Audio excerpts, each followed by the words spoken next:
Hello, welcome back to my channel. My name is Emma if you haven't been here before, and I am the redheaded reader because I'm a redhead and I like to read. Today we're going to be talking about my 5-star review books. So without further ado, let's get on to the video.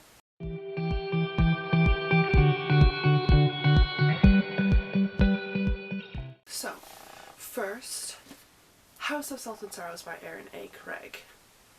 This one was on my TBR for 2021, and as of January 1st, 2021, I read it. Feels so good to check a book off my TBR, but that's okay. We're good. We're vibing. So this book, I gave a 5-star review on Goodreads as well. That will be linked down in the description box below. This is a remarkable book. I love this book so much. I cannot believe the lore. I cannot believe the descriptions, the way that everything just felt so airy and magical and otherworldly while still pertaining to the same worldly ideas. Someone's door just opened. Anyways, continuing on. This is about a girl named Anna Lee who has 11 sisters. Her mother passes away when she is, I believe, she is 15 or 14, and every year since then someone has passed away in her family. More so recently, her sisters. So her oldest sister passes away, and then right after her other sister passes away, her second oldest, and then after that her third oldest, and then her fourth oldest, and she is the 6th born. So there's one other sister before her. And while reading it, you come to terms with a few other things that come to light, and the synopsis does not do this book justice. This book is amazing. The way that things turn and twist, and I'm someone that's can predict a book very well. I pride myself on the ability to predict what may happen next. I had some thoughts, but nothing compared to what actually happened. Wow. I also really enjoyed that the lore was connected to, like, so closely to the life that they were living, and how everything was very well executed, and I appreciate the writing as well. To me, it's like a fantasy romance horror retelling of the 12 Dancing Princesses. And wow. It's all I have to say. It's just wow. I can't believe the thought process and the creativity that would have gone behind this. Well, like, sure, the 12 Dancing Princesses is there. It's like the base, but it's like, wow. And I don't know if they say his name in here. The stranger. I don't want to say his name, but the stranger is their romance. I love it. It's just a beautifully executed book. On to the next one. This one is not new here on this channel, but it is Bitten by Kelly Armstrong. Of course this book has a 5-star review. It's the one that got me into reading. It's so enthralling. I don't even know how to explain it. Bitten by Kelly Armstrong is about Elena Michaels, who is the only female werewolf in the entire world. And the reason for that is because the werewolf gene does not carry through. Hello, my friends. Editing Emma here. I would just like to apologize for the fact that my camera is out of focus for quite some time. And the sound that you hear in the background, as mentioned before, is my camera. And I'm working on getting a new one. It's an old camera. It's almost 10 years old. So, thank you for bearing with me. And I hope you enjoy the rest of the video. I'm really looking forward to reading it again when I reread the whole series. that is this one. Next, we have Where I Live by Brenda Ruffner. I've talked about this book before. I don't really believe I need to give it any more introduction because it's on my other videos, but if you would like a quick little summary, it is about a girl who is homeless and is living in her school and doesn't want anyone to know. And lies come up with her, secrets catch up with her, and things do not go as planned, and some truths are revealed. Beautifully executed, 5 stars. I believe this book to be one of those books, as I've mentioned before and will mention later on in this video, it's one of those books that you read that doesn't necessarily have a happy ending, but it's just like an exhale. It's like, you know, that breath that you've been holding that you may be having like an anxious thought about, or like you're having like a panic feeling rise, and then when you realize that everything is going to be okay, you go, that's what this book is like.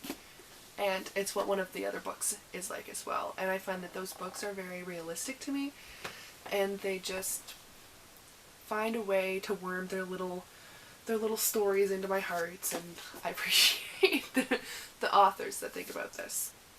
Next we have Emily Lloyd Jones, The Bone Houses. I love this book. Very similar to House of Salt and Sorrows. This is the Owl Crate edition. Also, the House of Salt and Sorrows is also the Owl Crate edition. This is similar in the sense that the lore got me. I love books with their own little lore, and I love how they're interconnected to many different things. And again, this story has so many plot twists, so many, that I didn't see coming. And as someone who can predict novels to a certain extent, it was just wow. Like, there were so many things in here that I just couldn't picture. It's about a girl named Rin who has to protect her town from the bone houses, and the bone houses are skeletons that come back to life, but they're not malicious. They're just, it's like all of those books you read about lost souls that just kind of wander around trying to figure out things. But the only place that's considered safe is her family's lot, and at some point things come to light and it's not as safe as she once thought. It becomes difficult for her to balance everything while trying to figure out how to save her family lot to make money to save her family for the winter. Again, I guess I could pull a Shrek here and say that is just the outer layer to a very beautiful onion. 5 stars, definitely recommend.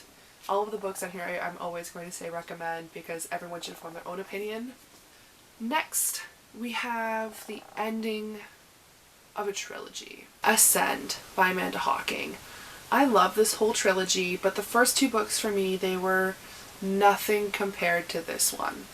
The first 2 books were like a 4.5 or like a 4.8. They were like really, really close, almost there, but there was just some things that just didn't snap into place.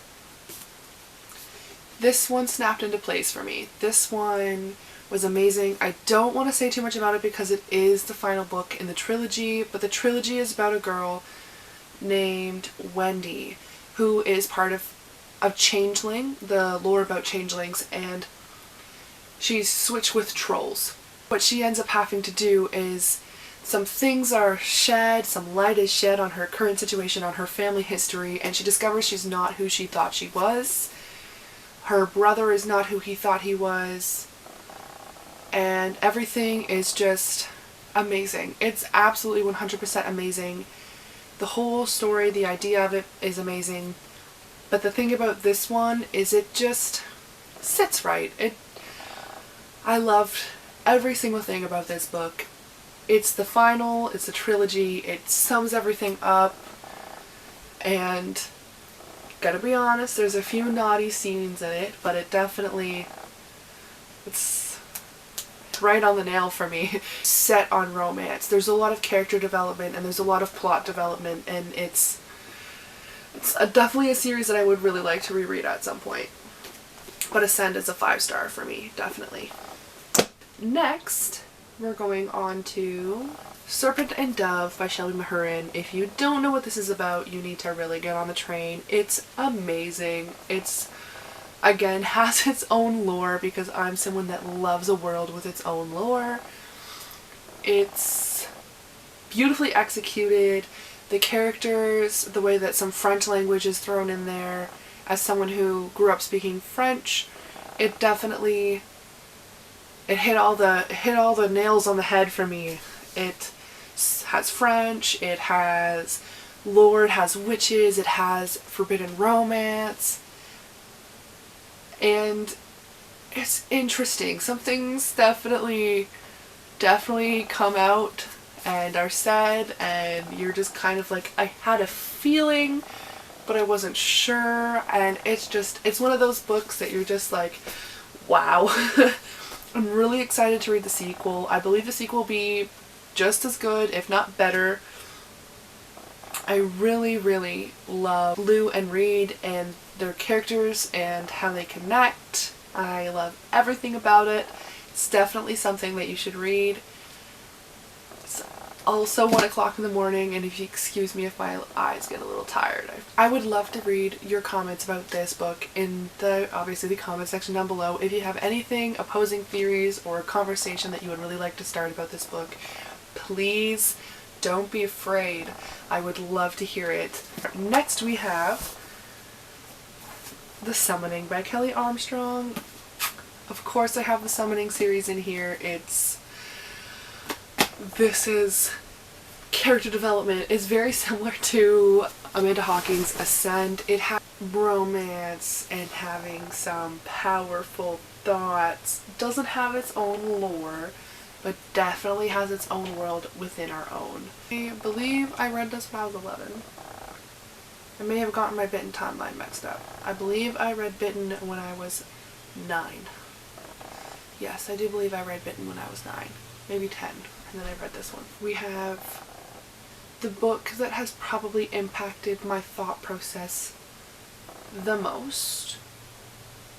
Hasn't exactly changed my life, but I definitely read it at a point in time when I needed to read it.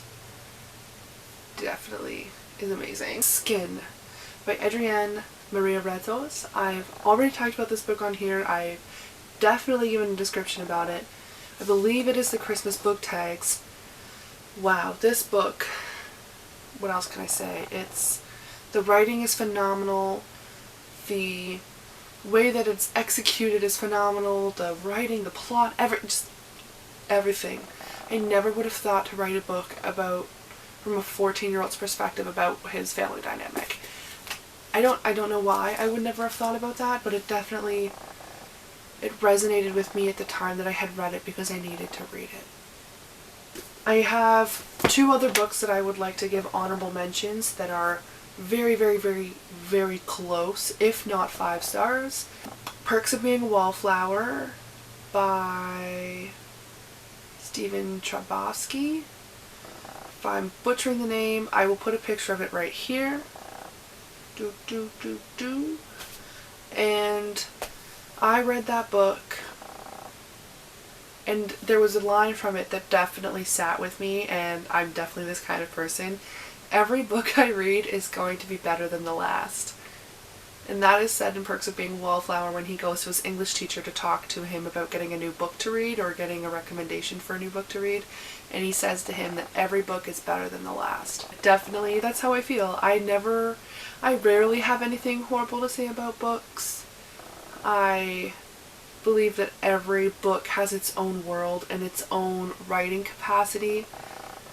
Obviously some books are going to sit more and better with each reader. However, that doesn't mean that it's a horrible book. I really liked Perks of Being a Wallflower. The other one that I would like to give an honorable mention is The Love That Split the World, and I'll put it on this side to mix things up. Loved this book. Wow. It doesn't have its own lore, but it has its own connection to the universe, and it really makes you question a lot of things. I truly believe that our souls are connected to specific people and that time exists at different times, and it's a sci-fi. The way that it hits home, it has some cultural context to it. The main character is Native, I don't remember which tribe. I recently lent the book out, so I can't even use it for reference during the video. The main character is Native, and she is adopted by a family that knows nothing about her heritage. And so one day she wakes up and she starts to know and talk to her family more about it because grandmother is coming to speak to her. It comes out later on that there are specific things that are shared later on, and it is one of the most beautifully written novels I have read about storytelling, and it's amazing, and I love it, and you should definitely read it. So, I dropped my ring. And that is all for today. Make sure you hit the subscribe, the like button, have the comments down below, and also don't forget to hit the notification bell. I hope you all have a wonderful beginning to your year, and I wish you all the best in 2021. Happy reading, my friends.